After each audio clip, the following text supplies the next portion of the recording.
ಬಂಡೆ ಮಾಕಳಮ್ಮ ದೇವಸ್ಥಾನದಲ್ಲಿ ಮುಹೂರ್ತ ಆಗಿತ್ತು. ಸೊ ಆ ಸಿನಿಮಾ ಏನಾಯ್ತು, ಈ ಸಿನಿಮಾ ಮುಹೂರ್ತ ಆಗಿರೋದಕ್ಕೆ ಆಲ್ ದ ಬೆಸ್ಟ್ ಹೇಳ್ತಾ, ಸೊ ಅದ್ರ ಬಗ್ಗೆ ಏನಾದ್ರು ಅಪ್ಡೇಟ್ ಕೊಡೋದಾದ್ರೆ ಸರ್? ಹೌದು, ಅಂದರೆ ಇದು ನಾನು ನಿಮ್ಮ ಮುಂದೆ ಇದು 2ನೇ ಸಲ ಕೂರ್ತಾ ಇರೋದು. ಫಸ್ಟು ನೀವು ಹೇಳ್ದಂಗೆ ಬಂಡೆ ಮಾಕಾಲಮದಲ್ಲಿ, ಪ್ಲಸ್ ಅಲ್ಲಿ ಒಂದು ಟೀಸರು ಲಾಂಚ್ ಮಾಡಿ ಆವಾಗ ಪ್ರೆಸ್ ಮೀಟ್ ಎಲ್ಲ ಮಾಡಿದ್ವಿ.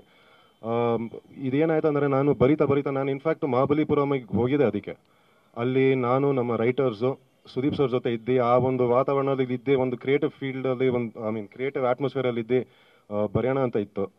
ಅದು ಬರಿತಾ ದ ಸ್ಕ್ರಿಪ್ಟ್ ಆ ಎಕ್ಸ್ಪ್ಯಾನ್ಸ್ ತುಂಬ ದೊಡ್ಡದಾಯಿತು ಸರ್.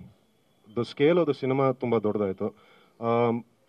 ನನ್ನ ಫಸ್ಟ್ ಸಿನಿಮಾ ಆಗಿರೋದ್ರಲ್ಲಿ ಐ ಡಿಂಟ್ ವಾಂಟ್ ಟು ಮತ್ತೆ ಕಾಂಪ್ರಮೈಸ್ ಮಾಡ್ಕೊಂಡು ಇಲ್ಲ ಆಗುತ್ತಾ ಬೇಡ ಅನ್ನೋ ಒಂದು ಇದರಲ್ಲಿ ಬೇಡ ಅಂತ KP ಸರ್ ಆಗಿರಲಿ, ಲಹರಿ ಸಂಸ್ಥೆ ಆಗಿರಲಿ, ಒಂದಿನ ಕರೆದು ನಾನು ಹೇಳಿದೆ, ಸೊ ನೋಡಿ ಸರ್ ಈ ಥರದ್ದು ಇದೆ, ನಂಗೆ ಇನ್ನೊಂದು ಚೂರು ಟೈಮ್ ಕೊಡಿ ಪ್ಲಸ್ ನಾನು ಇದರಲ್ಲಿ ಆ್ಯಕ್ಟಿಂಗ್ ಮಾಡ್ತಾ ಇದ್ದೀನಿ, ಪ್ಲಸ್ ಡೈರೆಕ್ಷನು ಮಾಡ್ತಾ ಇದ್ದೀನಿ.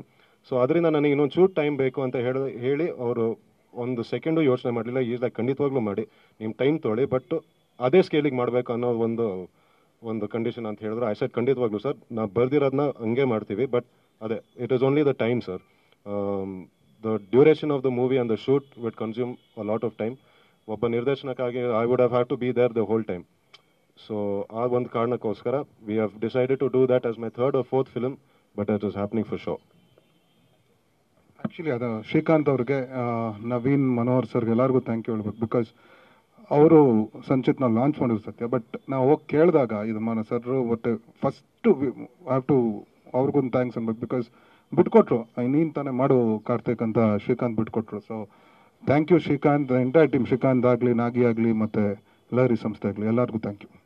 ಸಂಚಿತ್, ಈ ಸಿನಿಮಾದ ಕ್ಯಾರೆಕ್ಟರ್ ಬಗ್ಗೆ ಸ್ವಲ್ಪ ಹೇಳೋದ್ರೆ ಹೇಗಿರುತ್ತೆ ಅಂತೇಳಿ. ಮೈಸೂರು ಕತೆ ಅಂತ ಹೇಳ್ತಾ ಇದ್ರೆ, ಹಾಗಾಗಿ ಲುಕ್ ವೈಸ್ ನೋಡಿದಾಗ ಒಂದು ಡಿಫ್ರೆಂಟ್ ಆಗಿದೆ ಅಂತ ಅನಿಸುತ್ತೆ. ಸೊ ಹಾಗಾಗಿ ಅದು ಸರ್, ಅದ ಪ್ಲ್ಯಾನ್ ಇರೋದು 5th ಫೆಬ್ರಿಗೆ.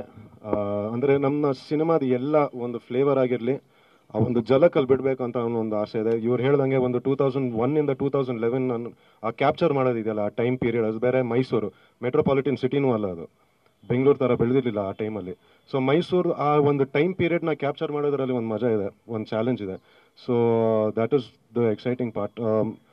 ಆ ಒಂದು entire look and feel of the movie encapsulate ಮಾಡಿ ಒಂದು February 5th ಒಂದು ರಿಲೀಸ್ ಮಾಡೋಣ ಅಂತಿದ್ದೀವಿ. ಒಂದು ಗ್ಲಿಮ್ಸ್ನ ರಿಲೀಸ್ ಮಾಡೋಣ ಅಂತಿದ್ದೀವಿ with the title of the movie. Character ನನಗೆ ಆ್ಯಕ್ಚುಲಿ ತುಂಬ ಹತ್ತಿರವಾಗಿರೋ ಕ್ಯಾರೆಕ್ಟರು. ಅಂದರೆ ನನ್ನ ಕ್ಯಾರೆಕ್ಟರಿಸ್ಟಿಕ್ಸು ಪ್ಲಸ್ ಇವ್ರು ಬರೆದಿರೋ ಕ್ಯಾರೆಕ್ಟರಿಸ್ಟಿಕ್ಸು ಯಾಕೋ ಒಂಥರ ಸಿಮಿಲರ್ ಆಗಿತ್ತು. So that is what made me draw to this character. Sir, ನಿರ್ದೇಶಕರು, ನಿಮ್ಮ ಪೋಸ್ಟ್ರು ಕರ್ನಾಟಕದೊಳಗಿರುವಂಥ ಒಂದು ಲಲಿತ್ ಮಹಲ್ ಪ್ಯಾಲೇಸ್ ಇರ್ಬೋದು, ಒಂದು ಕಡೆ ಮೈಸೂರು ಪ್ಯಾಲೇಸ್ ಇರ್ಬೋದು, ಒಂದು ಕಡೆ ಬೆಂಕಿ ಜ್ವಾಲೆ, ಕಾಡ್ಗಿಚ್ಚ, ಏನು ಪ್ರತಿನಿಧಿಸುತ್ತೆ ಆ ಎರಡು? ಆ ವ್ಯೂ ಎಲ್ಲಿಂದ ಕಾಣುತ್ತೆ ಅಂತ ಅಂದ್ರೆ, ಚಾಮುಂಡಿ ಬೆಟ್ಟದ ಮೇಲಿಂದ ನೋಡಿದ್ರೆ ಕಾಣೋ ವ್ಯೂ ಅದು. ನಮ್ಮ ಹೀರೋ ಅಲ್ಲಿ ನಿಂತಿದ್ದಾಳೆ. ಸೊ ಇಷ್ಟೇ ಹೇಳಕ್ಕಾಗದ, ಅಂದ್ರೆ ಜಾಸ್ತಿ ಏನು ಹೇಳಕ್ ಇಷ್ಟ ಇಲ್ಲ ಇವತ್ತು.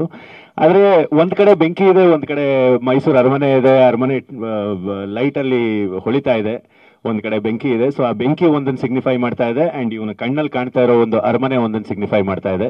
ಅದು ಏನನ್ನು ಸಿಗ್ನಿಫೈ ಮಾಡುತ್ತೆ ಅಂತ ನಾವು ಕ್ಲಿಯರ್ ಆಗಿ ನಾವು ಎಕ್ಸ್ಪ್ಲೈನ್ ಮಾಡ್ತೀವಿ. ಆದ್ರೆ ಅಷ್ಟು ಕ್ಯೂರಿಯಾಸಿಟಿ ಹುಟ್ಟಿಸಿರೋದು. ಥ್ಯಾಂಕ್ ಯು ಈ ಪ್ರಶ್ನೆ ಕೇಳಿದ್ದಕ್ಕೆ.